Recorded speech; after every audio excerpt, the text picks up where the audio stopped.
শেষ ৮ নিশ্চিতের মিশনে রাত ২টায় ব্রাজিল নরওয়ে মুখোমুখি। জয় দিয়ে ইতিহাস পাল্টাতে চায় সেলেসাওরা। ভোরে মেক্সিকোর বিপক্ষে কঠিন পরীক্ষায় নামছে ইংল্যান্ড। আর্থসামাজিক চ্যালেঞ্জ মোকাবেলায় পিজিআর সহ সব বাহিনীকে সতর্কতার আহ্বান প্রধানমন্ত্রীর। বললেন, নিরাপত্তার চাদর যেন জনবিচ্ছিন্নতার কারণ না হয়। নিরাপত্তা কৌশল যাতে সরকার প্রধান থেকে জনগণ থেকে দূরে ঠেলে না দেয়, সেদিকে বিশেষভাবে লক্ষ্য রাখার জন্য আমি আপনাদের প্রতি বিশেষভাবে আহ্বান জানাই। বরিশালে ব্যবসায়ীকে মারধর করে চেক ও স্ট্যাম্পে স্বাক্ষর নেয়ার ভিডিও ভাইরাল। অভিযুক্তকে গ্রেপ্তার করল পুলিশ।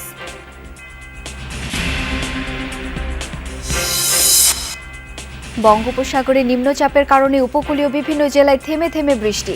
সমুদ্র বন্দরগুলোতে ৩ নম্বর সতর্ক সংকেত জারি।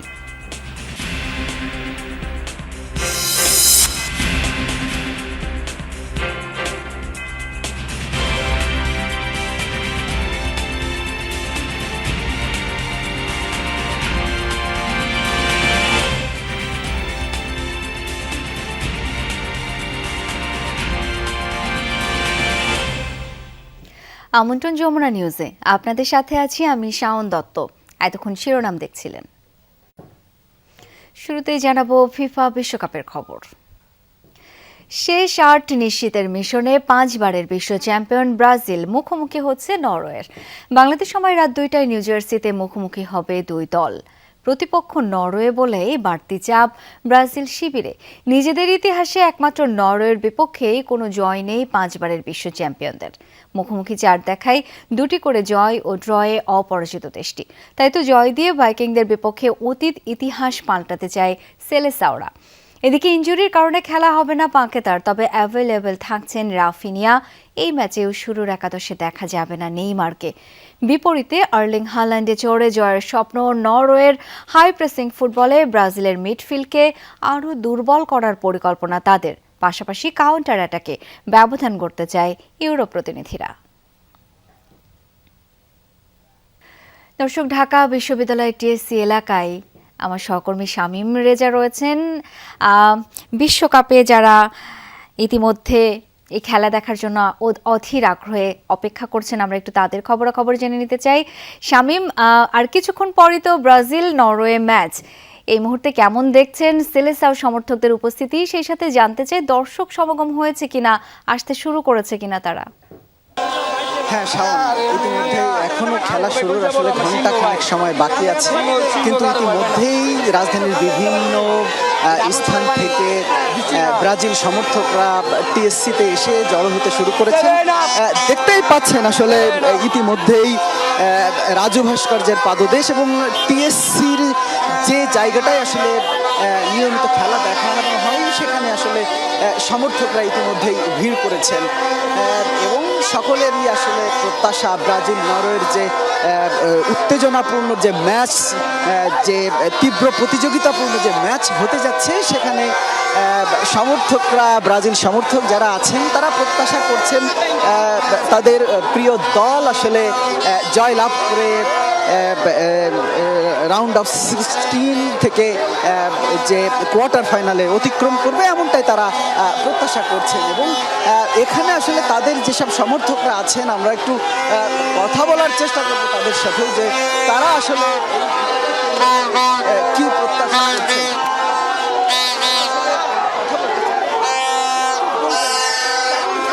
ভাইয়া আজকে নরওয়ের 3 পিস দেবো, 3 পিস নরওয়ে অনলি, শুধু 3 পিস, আর কিছু না। আশেপাশে অনেক 3 পিস ঘুরতে হবে, অনেক 3 পিস। আজকে দেখেন নরওয়ের সাথে যেহেতু আমাদের একটা ম্যাচ, তো আমাদের আজকে রাউন্ড অফ 16 খুব গুরুত্বপূর্ণ একটা ম্যাচ। আমরা আজকে নরওয়েকে হারাবো না, আমরা পুরো আর্জেন্টিনা, জার্মানি সহ সবাইকে আজকে আমরা হারাবো। আর আমরা 3 পিস উপহার দেবো আর্জেন্টিনা সমর্থকদের। আসলে ইতিমধ্যেই আসলে দেখতে পাচ্ছেন যে ব্রাজিল সমর্থকদের মধ্যে আসলে যে উৎসাহ পাচ্ছেন, তারা প্রত্যাশা করছেন যে সরাসরি দেখতে পাচ্ছিলাম সেই উচ্ছ্বাস উদ্দীপনা। অনেক ধন্যবাদ আপনাকে। বিশ্বকাপের শেষ ১৬তে মেক্সিকোর বিপক্ষে কঠিন পরীক্ষায় ইংল্যান্ড। আজটেকা স্টেডিয়ামে ম্যাচটি শুরু সোমবার ভোর ৬টায়। দুই দলের পরিসংখ্যানে এগিয়ে ইংল্যান্ড, সবশেষ ৪ দেখাতেই জয় পেয়েছে থ্রি লায়ন্স। তবে আজটেকা স্টেডিয়ামের গল্প ভিন্ন। ৮৯ ম্যাচে মেক্সিকোর হার মাত্র ২টি। বিশ্বকাপে এই মাঠে ১০টি ম্যাচের একটিও হারেনি তারা।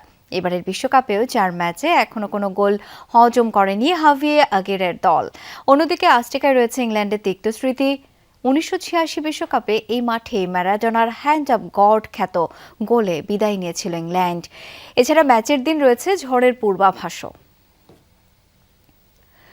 বেলজিয়ামের বিপক্ষে শেষ ১৬র মহারণের আগে বড় স্বস্তি মার্কিন শিবিরে। বিশেষ ক্ষমতা বলে ফুলারিন ব্যালোগানের এক ম্যাচের নিষেধাজ্ঞা স্থগিত করেছে ফিফা। বসনিয়ার বিপক্ষে ম্যাচে দেখা তার লাল কার্ডের রেকর্ডটি বহাল থাকলেও শাস্তি কার্যকর হচ্ছে না। ফিফার ডিসিপ্লিনারি কমিটি ব্যালোগানকে ১ বছরের জন্য কড়া পর্যবেক্ষণে বা প্রবেশনে রেখে এই সুযোগ দিয়েছে। তবে এই ১ বছরের মধ্যে তিনি আবারও একই অপরাধ করলে যোগ হবে স্থগিত হওয়া ম্যাচটিও। আপাতত শর্ত সাপেক্ষে ছাড় পাওয়ায় সোমবার সিয়াটলে বেলজিয়ামের বিপক্ষে যুক্তরাষ্ট্রের জার্সিতে মাঠে নামতে বাধা নেই আসরে ৩ গোল করা এই ফরোয়ার্ডের। দেশে ফিরে রাজকীয় সংবর্ধনা পেল কেপ ভার্দে দল। ইতিহাস গড়া এই দলকে অভিনন্দনে ভাসালো পুরো দেশ। প্রথমবারের মতো বিশ্বকাপে খেলেই ফুটবল বিশ্বকে চমকে দিয়েছে মাত্র ৫,৩০,০০০ মানুষের দেশ কেপ ভার্দে। বিশ্বকাপ শেষে দেশে ফিরতেই বীরোচিত সংবর্ধনা দেওয়া হয় পুরো দলকে। হাজারো সমর্থকের ভালোবাসায় সিক্ত হন ফুটবলাররা। সংবর্ধনা অনুষ্ঠানে গোলরক্ষক ভোজিনিয়া বলেন, বিশ্বকাপে নিজেদের পারফরমেন্স নিয়ে দলের সবাই গর্বিত। তবে শুধু নকআউটে ওঠা নয়, আরও অনেক দূর যাওয়ার স্বপ্ন ছিল তাদের। বিশ্বকাপ থেকে বিদায় নিলেও কেপ ভার্দে জিতে নিয়েছে ফুটবল প্রেমীদের হৃদয়।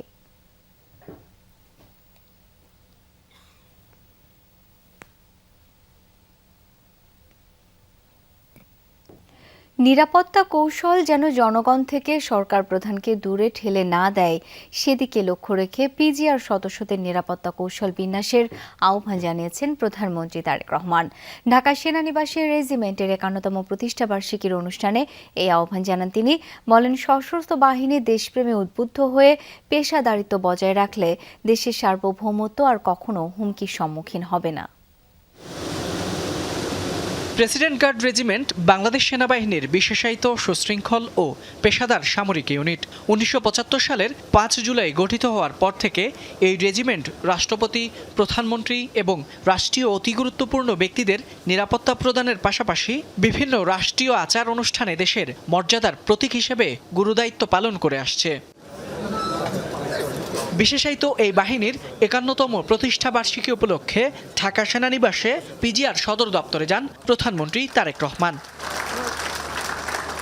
সেনাবাহিনী, বিমান বাহিনী প্রধান ও অন্যান্য সামরিক কর্মকর্তাদের সাথে নিয়ে প্রতিষ্ঠাবার্ষিকীর কেক কাটেন প্রধানমন্ত্রী। এরপর বক্তব্য রাখেন প্রধানমন্ত্রী তারেক রহমান। বলেন, নানা কারণে বহুমাত্রিক নিরাপত্তা চ্যালেঞ্জ তৈরি হয়েছে। নিরাপত্তা কৌশল যেন সরকার প্রধানকে জনগণ থেকে বিচ্ছিন্ন না করে, সেদিকে লক্ষ্য রাখতে পিজিআরের সদস্যদের প্রতি আহ্বান জানান তিনি। একটি গণতান্ত্রিক সরকারের প্রধান হিসাবে আমি জনগণের বিশ্বাস এবং ভালোবাসার উপরে আমার আস্থা এবং নির্ভরতা বজায় রাখতে চাই। সুতরাং নিরাপত্তা কৌশল যাতে সরকার প্রধান থেকে জনগণ থেকে দূরে ঠেলে না দেয়, সেদিকে বিশেষভাবে লক্ষ্য রাখার জন্য আমি আপনাদের প্রতি বিশেষভাবে আহ্বান জানাই। প্রধানমন্ত্রী সশস্ত্র বাহিনীকে দেশপ্রেমে উদ্বুদ্ধ হয়ে পেশাদারিত্ব বজায় রাখার আহ্বান জানান। বলেন, তাহলেই দেশের সার্বভৌমত্ব আর হুমকির মুখে পড়বে না। যে কোনো বাহিনীর সামনে প্রচলিত চ্যালেঞ্জের বাইরেও বর্তমানে আর্থসামাজিক, ভূ রাজনৈতিক পরিস্থিতি এবং তথ্য প্রযুক্তির অবাধ বিকাশের ফলে বহুমাত্রিক নিরাপত্তা চ্যালেঞ্জ তৈরি হয়েছে। এইসব বহুমাত্রিক চ্যালেঞ্জ মোকাবেলায় শুধুমাত্র পিজিআরই নয়, প্রতিটি বাহিনীকেই আধুনিক এবং সময়োপযোগী প্রশিক্ষণের মাধ্যমে নিজেদেরকে সার্বক্ষণিক প্রস্তুত রাখা অত্যন্ত জরুরি। পরে পিজিআর সদস্যদের সাথে প্রীতিভোজে অংশ নেন প্রধানমন্ত্রী। এর আগে সকালে পিজিআরের প্রতিষ্ঠাবার্ষিকী অনুষ্ঠানে যোগ দেন রাষ্ট্রপতি মোহাম্মদ শাহাবুদ্দিন। এ সময় আধুনিক প্রযুক্তি, আন্তর্জাতিক মানের প্রশিক্ষণ এবং পেশাগত উৎকর্ষ অর্জনের মাধ্যমে বাহিনীর সক্ষমতা বৃদ্ধির আহ্বান জানান তিনি। আমি আশা করি প্রেসিডেন্ট গার্ড রেজিমেন্ট আগামী দিনে আরও আধুনিক প্রযুক্তি, আন্তর্জাতিক মানের প্রশিক্ষণ এবং পেশাগত উৎকর্ষ অর্জনের মাধ্যমে নিজেদের সক্ষমতাকে আরও বাড়াবে। পরিবর্তিত বৈশ্বিক নিরাপত্তা কৌশলের সঙ্গে তাল মিলিয়ে নিজেদেরকে গড়ে তুলতে হবে। রাষ্ট্রপতি বলেন, সরকার সশস্ত্র বাহিনীকে আধুনিক চতুর্মাত্রিক বাহিনী হিসেবে গড়ে তুলতে অঙ্গীকারবদ্ধ। প্রযুক্তি নির্ভর সক্ষমতা বৃদ্ধি। ফয়সাল মাহমুদ, যমুনা নিউজ, ঢাকা। বরিশালে অগ্রণী হাউজিং লিমিটেডের ব্যবস্থাপনা পরিচালক আব্দুল আজিজ হাওলাদারকে মারধরের ঘটনা ঘটেছে। অভিযোগ উঠেছে জোর করে একাধিক চেক ও স্ট্যাম্পে স্বাক্ষর নিয়েছে হামলাকারীরা। সেই সিসিটিভি ফুটেজ ছড়িয়েছে সামাজিক মাধ্যমে, যা নিয়ে চলছে তোলপাড়। পুলিশ এরই মধ্যে অভিযুক্ত মোস্তাফিজুর রহমান লিটুকে গ্রেপ্তার করেছে। লিটুর দাবি, তারা ব্যবসায়িক অংশীদার। পুলিশও বলছে তাদের মধ্যে ব্যবসায়িক দ্বন্দ্ব রয়েছে। 27 জুন সন্ধ্যা 7:30 সিসিটিভি ফুটেজে দেখা যায় বরিশাল শহরের সদর রোডে অবস্থিত অগ্রণী হাউজিং কোম্পানি নামে প্রতিষ্ঠানে প্রবেশ করে কয়েকজন।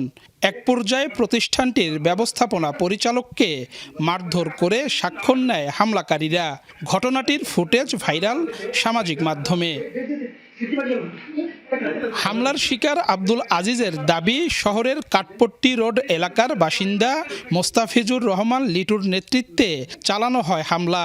মারধরের এক পর্যায়ে তার কাছ থেকে 2টি চেক ও কয়েকটি স্টাম্পে স্বাক্ষর নেয় লিটু। মারধর শুরু তার একটা নতুন কৌশল হয়ে সে আমার অন্ডকোষ এমনভাবে চেপে ধরছে আমার শ্বাসরোধ হয়ে যাওয়া। একটা চেক দিল ব্লাঙ্ক, আর একটা চেক দিল পরে লেখাইয়া 70 লক্ষ টাকা। এরপরে তার পকেট থেকে 2 সেট স্টাম্প বের করলো। স্টাম্প বের করে এক সেটে 3 পাতা, 6টা পাতায় আমার স্বাক্ষর নিল। এরই মধ্যে হামলাকারী লিটুকে গ্রেফতার করেছে পুলিশ। লিটুর দাবি, তিনি সহ কয়েকজন অগ্রণী হাউজিং কোম্পানির পরিচালক, কিন্তু ব্যবস্থাপনা পরিচালক আব্দুল আজিজ দীর্ঘদিন ধরে তাদের ঠকিয়ে আসছেন। গত 3-4 বছর যাবৎ কোম্পানির ব্যবস্থাপনা পরিচালক আব্দুল আজিজ হাওলাদার আমাদের পরিচালকদের পাওনা টাকা নিয়ে আত্মসাৎ করে। আমরা সবাই ভুক্তভোগী। হামলার সাথে যুবদলের নাম আসায় বিব্রত সংগঠনের হাইকমান্ড। পরবর্তীতে সংবাদ সম্মেলনে নেতারা দাবি করেন, যুবদলের রাজনীতির সাথে সম্পৃক্ত নন মোস্তাফিজুর রহমান লিটু। আমি মহানগর যুবদলের সাধারণ সম্পাদক হিসেবে দায়িত্ব নিয়ে বলছি, এই লিটু কখনোই বরিশাল মহানগর যুবদলের কোনো পদে অতীতও ছিল না এবং বর্তমানে কোনো সদস্যতে নেই। হামলা করে চেক ও স্টাম্পে স্বাক্ষর নেয়ার ঘটনায় আদালতে মামলা করেছেন ভুক্তভোগী আব্দুল আজিজ। এ ঘটনায় আইনানুগ ব্যবস্থা গ্রহণের কথা জানিয়েছে পুলিশ। তাদের ভিতরে লেনদেন নিয়ে দ্বন্দ্ব সংঘাত আছে, এরই ধারাবাহিকতায় ঘটনাটা ঘটেছে বলে প্রাথমিকভাবে আমরা জানতে পেরেছি। সে ক্রিমিনাল অফেন্স করেছে, সেখানে অপরাধ অবশ্য সংগঠিত হয়েছে এবং আমরা আইনানুগ কঠোর ব্যবস্থা আমরা গ্রহণ করব। হামলাকারী মোস্তাফিজুর রহমান লিটুর বড় ভাই মাহবুবুর রহমান পিন্টু বরিশাল মহানগর স্বেচ্ছাসেবক দলের সাবেক সভাপতি। কাউসার হোসেন, যমুনা নিউজ, বরিশাল। রাজধানীর আদাবরে বিএনপি নেতা আবুল বাশার বাদশাহ খুনের ঘটনায় পারভেজ নামের আরও একজনকে গ্রেপ্তার করেছে র্যাব। পারভেজ সহ এই হত্যার ঘটনায় গ্রেপ্তারের সংখ্যা দাঁড়ালো 6 জন। গত 29 জুন ব্রাজিল জাপান ম্যাচে ব্রাজিলের জয় উদযাপনকে কেন্দ্র করে ঘটনার সূত্রপাত। বাগবিতণ্ডা থেকে সালিশি বৈঠক, সেই বৈঠকে ধারালো অস্ত্রের আঘাতে খুন হন আদাবরের নবোদয় হাউজিং ইউনিট বিএনপি সাধারণ সম্পাদক আবুল বাশার। র্যাবের দাবি, পারভেজই বাদশাকে ছুরিকাঘাত করেছিল। এর আগে গ্রেপ্তার 5 জন হত্যার দায় স্বীকার করে 164 ধারায় জবানবন্দি দিয়েছে, যেখানে মূল অভিযুক্ত হিসেবে দায় স্বীকার করেছে রিপন। গ্রেপ্তারকৃত সুমন ও শহীদ র্যাবের নিকট ও পরবর্তীতে বিজ্ঞ আদালতে 164 ধারায় জবানবন্দিতে নিহত বাশারকে পারভেজ ছুরিকাঘাত করে বলে স্বীকার করে। প্রাপ্ত তথ্যের ভিত্তিতে র্যাব 2 ও র্যাব 14 যৌথ আভিযানিক দল বিশেষ অভিযান পরিচালনা করে কিশোরগঞ্জ জেলার সদর থানা এলাকা হতে হত্যাকাণ্ডের 2 নম্বর আসামি এবং প্রধান অভিযুক্ত পারভেজকে অদ্য 5/7/2026 তারিখ ভোর 5 ঘটিকায় গ্রেপ্তার করে। নারায়ণগঞ্জে ছিনতাইকারী সন্দেহে সিজান নামে এক যুবককে পিটিয়ে হত্যার ঘটনায় মামলা হয়নি, এখনও আটকও নেই কেউ। শনিবার রাতে ফতুল্লার পশ্চিম মাছদাইর এলাকায় এই ঘটনা ঘটে। এই ঘটনায় অনিক নামের আরেক তরুণ গুরুতর আহত হয়ে হাসপাতালে চিকিৎসাধীন। পুলিশ জানায় জিসান ও অনিককে রাতে তাদের বাসা থেকে ডেকে নেয় বেশ কয়েকজন। পরে তাদের ছিনতাইকারী আখ্যা দিয়ে একটি বিদ্যুতের খুঁটিতে রশি দিয়ে বেঁধে রাখা হয়। স্থানীয় আলফালা কল্যাণ সংগঠনের নেতা ও আলফালা জামে মসজিদের ইমাম কাউসার হোসেনের নেতৃত্বে একদল লোক তাদের পিটুনি দেন বলে অভিযোগ করেছেন পরিবারের সদস্যরা। পিটুনির এক পর্যায়ে জিসান গুরুতর আহত হন, পরে হাসপাতালে নিলে চিকিৎসক তাকে মৃত ঘোষণা করে। ভারতে অনুপ্রবেশের পর কারাভোগ শেষে দেশে ফিরেছে বাংলাদেশি 50 নারী ও পুরুষ। রবিবার রাতে পেট্রাপোল ইমিগ্রেশন পুলিশ বিএসএফ এর কাছে তাদের হস্তান্তর করে। যশোরের বেনাপোল চেকপোস্ট বিজিবি পরে তাদের পুলিশের কাছে দেয়। ফেরত আসাদের মধ্যে 44 জন পুরুষ, 6 জন নারী। তারা জানায় দালালের মাধ্যমে অবৈধ পথে তারা ভারতে যায়। পরে সেখানে কাজ করার সময় ভারতীয় পুলিশ তাদের আটক করে। অবৈধ অনুপ্রবেশের দায়ে আদালত তাদের 7 বছরের সাজা দিয়ে কারাগারে পাঠায়। ঢাকা বিশ্ববিদ্যালয়ের বাংলা বিভাগের সাবেক চেয়ারম্যান ও বাংলা একাডেমির সভাপতি অধ্যাপক আবুল কাশেম ফজলুল হক আর নেই। ইন্নালিল্লাহি ওয়া ইন্না ইলাইহি রাজিউন। রবিবার বিকালে রাজধানীর মিরপুরে তিনি শেষ নিঃশ্বাস ত্যাগ করেন। তার বয়স হয়েছিল 85 বছর। দুপুরে মিরপুর 1 নম্বরের একটি রেস্তোরাঁয় খাবার খেতে যান তিনি। সেখানে অসুস্থ বোধ করলে হাসপাতালে নিয়ে যাওয়া হয়। পরে চিকিৎসক তাকে মৃত ঘোষণা করেন। আবুল কাশেম ফজলুল হকের জন্ম 1940 সালে 30 সেপ্টেম্বর কিশোরগঞ্জের পাকুন্দিয়া উপজেলার পাকুন্দিয়া গ্রামে। কর্মজীবনে ঢাকা বিশ্ববিদ্যালয়ের বাংলা বিভাগে দীর্ঘদিন অধ্যাপনা করেছেন তিনি। সর্বস্তরে বাংলা ভাষার ব্যবহার নিশ্চিত করতে রেখেছেন গুরুত্বপূর্ণ ভূমিকা। 1981 সালে তিনি বাংলা একাডেমি পুরস্কার পান। শরীয়তপুরে একটি প্রাথমিক বিদ্যালয়ের প্রধান শিক্ষককে মারধরের ঘটনায় অভিযুক্ত সহকারী শিক্ষককে বরখাস্ত করা হয়েছে। রবিবার সন্ধ্যায় সম্পর্কিত একটি আদেশ জারি করে প্রাথমিক ও গণশিক্ষা মন্ত্রণালয়। এর আগে গত 2 জুলাই সামাজিক যোগাযোগ মাধ্যমে একটি ভিডিও ছড়িয়ে পড়লে জেলা জুড়ে আলোচনা শুরু হয়। মেহেরগঞ্জ উপজেলার 27 নম্বর আব্বাস আলী সরকারি প্রাথমিক বিদ্যালয়ের সহকারী শিক্ষক দেলোয়ার হোসেনের বিরুদ্ধে মারধরের অভিযোগ এনে থানায় অভিযোগ করেন ভুক্তভোগী প্রধান শিক্ষক। অভিযোগে বলা হয় 2 জুলাই সকালে সহকারী শিক্ষক ছুটির আবেদন করলে প্রধান শিক্ষক ছুটি না দিয়ে বিদ্যালয়ের দায়িত্ব পালনের অনুরোধ করেন। এতে ক্ষিপ্ত হয়ে প্রধান শিক্ষকের সাথে বাকবিতণ্ডায় জড়ায় দেলোয়ার। এক পর্যায়ে প্রধান শিক্ষকের গলা চেপে ধরেন, মাটিতে ফেলে তাকে শারীরিকভাবে লাঞ্ছিত করেন। বঙ্গোপসাগরে অবস্থানরত সুস্পষ্ট লঘুচাপটি পরিণত হয়েছে নিম্নচাপে, যার প্রভাব পড়েছে উপকূলীয় এলাকা সহ সারা দেশে। বিভিন্ন জেলায় থেমে থেমে হচ্ছে বৃষ্টি। দেশের সমুদ্র বন্দরগুলোকে 3 নম্বর স্থানীয় সতর্ক সংকেতের পাশাপাশি মাছ ধরা নৌকা ও ট্রলারকে উপকূলের কাছাকাছি থাকার পরামর্শ দিয়েছে আবহাওয়া অফিস। এদিকে বৈরী আবহাওয়ার কারণে নোয়াখালী দ্বীপ উপজেলা হাতিয়া থেকে সব রুটে নৌযান চলাচল বন্ধ রয়েছে। নদী উত্তাল থাকায় পরবর্তী নির্দেশ না দেওয়া পর্যন্ত সি ট্রাক, ফেরি সহ সব ধরনের নৌযান চলাচল বন্ধ থাকবে বলে জানিয়েছে প্রশাসন। যে নিম্নচাপটা রয়েছে এটা মৌসুমী নিম্নচাপ, আর এটা গ্র্যাজুয়ালি এটা উড়িষ্যা দিকে উঠে যাবে হয়তো 24 ঘন্টার ভিতরে, কিন্তু এর প্রভাবে বাংলাদেশে কিন্তু বৃষ্টি হবে।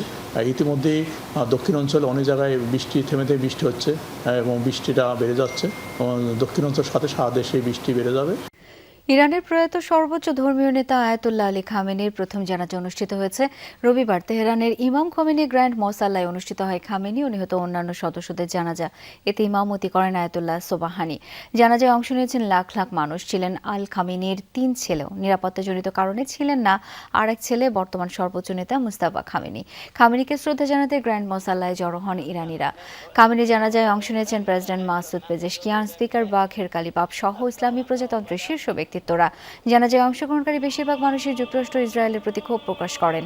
ফেব্রুয়ারিতে যুক্তরাষ্ট্র ইসরায়েলের যৌথ হামলায় নিহত আয়াতুল্লাহ আলী খামেনিকে বিদায় দেওয়ার আনুষ্ঠানিকতা শুরু হয় শনিবার।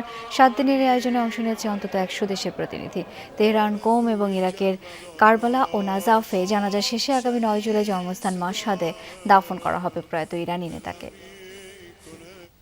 এই ছিল যমুনা নিউজে। ধন্যবাদ সাথে থাকার জন্য।